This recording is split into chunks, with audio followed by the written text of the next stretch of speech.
Hey guys, it's Britt, and I wanted to talk about the pros and cons of NaNoWriMo as a whole and why I feel Camp NaNoWriMo is overall more effective to new writers than NaNoWriMo. For those of you who don't know, NaNoWriMo stands for National Novel Writing Month. It usually takes place in November, and Camp NaNoWriMo generally takes place in April and July, I believe. And the goal of NaNoWriMo is to write 50,000 words in November, so you have a first draft of a novel. In theory, in practice, this is fairly easy in theory, but for those of you who are American, November is a very, very busy month. We have Thanksgiving, the Christmas stress, or the holiday stress, really starts to set in during November. There's family things, there's a whole bunch of factors that could lead to failure. And it really promotes this idea of quantity over quality, which if you are a beginner writer, no, please do not. Quantity over quality is not the way to go about it. Because you will just form bad habits, and once you form those habits, they will be very difficult to break out of. And generally, at least in my experience, I have only won NaNoWriMo once, and it was probably the worst thing that I have ever written. And that was back in 2012, I want to say. And I have not won NaNoWriMo since. The advantage to Camp NaNoWriMo is that you set your own goals.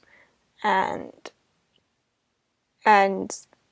whether you set yourself a certain word count or an hour count, I think they even have a minute count. But my point stands is you set your own goals, so it is slightly more achievable than 50,000 words, especially if you have a day job. I do not have a day job,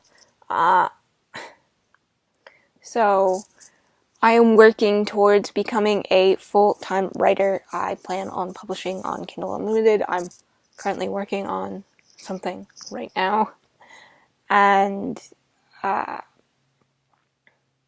the overall sense of community and the cheering on of the encouragement of NaNoWriMo, I don't have a problem with. But the writing advice, unless it's coming from professionals that have been there, and even then, you should take it with a grain of salt. For example, I opened up my Camp NaNoWriMo email the other day, just because I like going through it and then deleting it. I don't know why, but I find it really satisfactory, just deleting it. There was a piece, this was a piece of writing advice that they gave.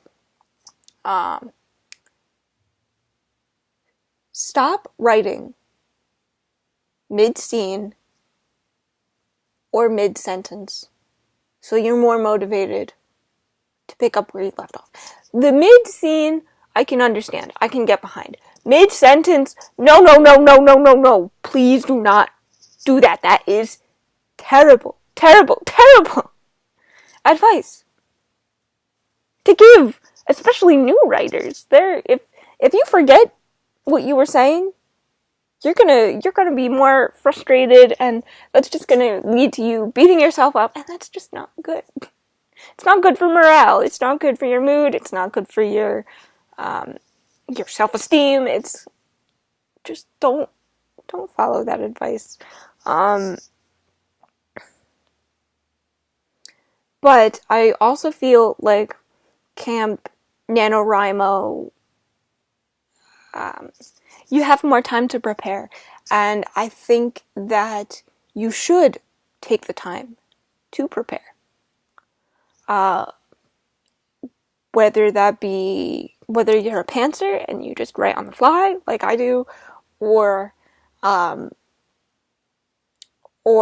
you take the time, or like you have a basic idea, or you take the time and you write an outline and you really, really hardcore plan on what you're gonna do. That doesn't really work out for me too well, so I don't do that. But if that's your thing and you like planning everything out, do that ahead of time. If you're going to take any advice from this video, take the time to find your writer voice. Just take the time to assess your strengths and weaknesses. For example, one of my strengths that I feel I have is in my dialogue and my character realism. My biggest weakness is descriptions of setting and whatnot. And sometimes to attempt to compensate for that, I get a little bit too over descriptive when I go in and I revise and I try to squeeze it in. Yeah. So that's something that I'm going to have to work on. But that being said, really take the time. Find your voice. Read authors that you love in preparation for this, and try to figure out what makes you love them so much. For example, I love how George R. R. Martin utilizes point of view. I took that and I borrowed it, and I essentially borrowed that his kind of narration-esque while also focusing on the character. George seems to be a teller and not so much of a shower, which I really enjoy from his writing. But there are also things that I really love from, and I understand that her writing is far from perfect and it's a bit of an acquired taste, but I absolutely adore Maggie Stiefvater. I love how descriptive she is. I like her world building style. So I kind of I borrow bits and pieces from what I like. I also really like Alex Garland. So, George R. R. Martin's first chapter from the Brand chapter. I've read this chapter so many times that I haven't memorized. And the first sentence of this chapter is, "The morning had dawned clear and cold, with a crispness that hinted at the end of summer."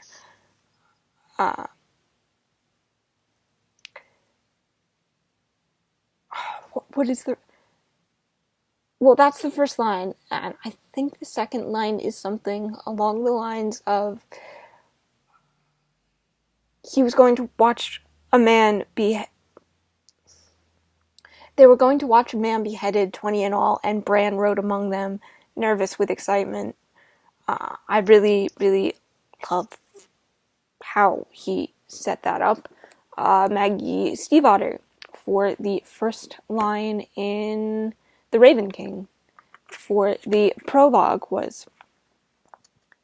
is Richard Gansey III had forgotten how many times he had been told he was destined for greatness.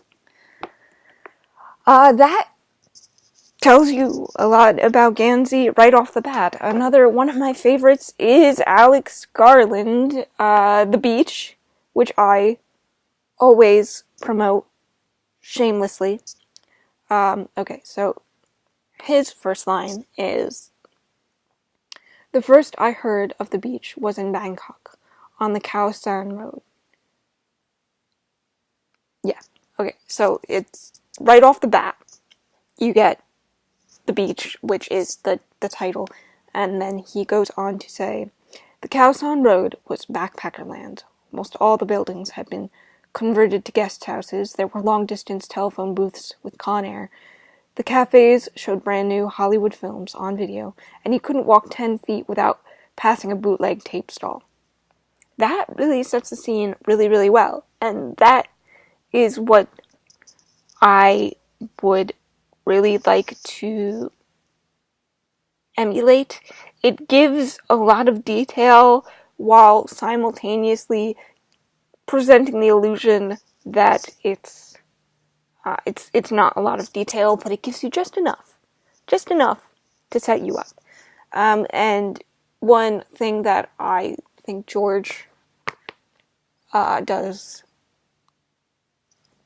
with his own writing is, I think he tends to spend too much time describing things. I like forming the world in my own head, similar to Alex Garland and Maggie Stiefvater to some extent too, in my opinion. They give you detail, but not so much detail that you can't form your own ideas in your head. So if you are doing Camp NaNoWriMo, one thing for Camp NaNoWriMo is Scribophile.com. This is a writing website where you can... There's a basic free option, which I recommend that you try before you sign up. And you could even keep it on the basic free account if you wish. But something that has really helped improve my writing as a whole is not necessarily the advice that people give me writing-wise on that website, but the feedback. I really like the unbiased feedback because they do not know me. They do not know my story. And so if I were to give my writing to my mom or my friends, they will not give me 100% honest feedback because they are biased and they know me already. So if strangers on the internet really like your writing, chances are other strangers on the internet are also going to like your writing. Now, not everybody is going to like your writing. There's going to be a few inevitable bad feedback. But that's with anything. That's just matters of subjective opinions, and you can choose to ignore them if you want. But they will point out flaws in your writing, and they will point out plot holes that you may miss, or that your family members or friends might not point out to you in the beginning. And it has been a wonderful, wonderful tool and has overall improved the quality of my writing. And if you want to see the writing that I have there, I will link it. I will link my Scribophile below, so you can sign up and maybe critique my work too. So anyway, guys, I'm sorry this is a really long video, but I haven't made a really long video in a long time, so yeah. I love you guys, and I will see you in the next video.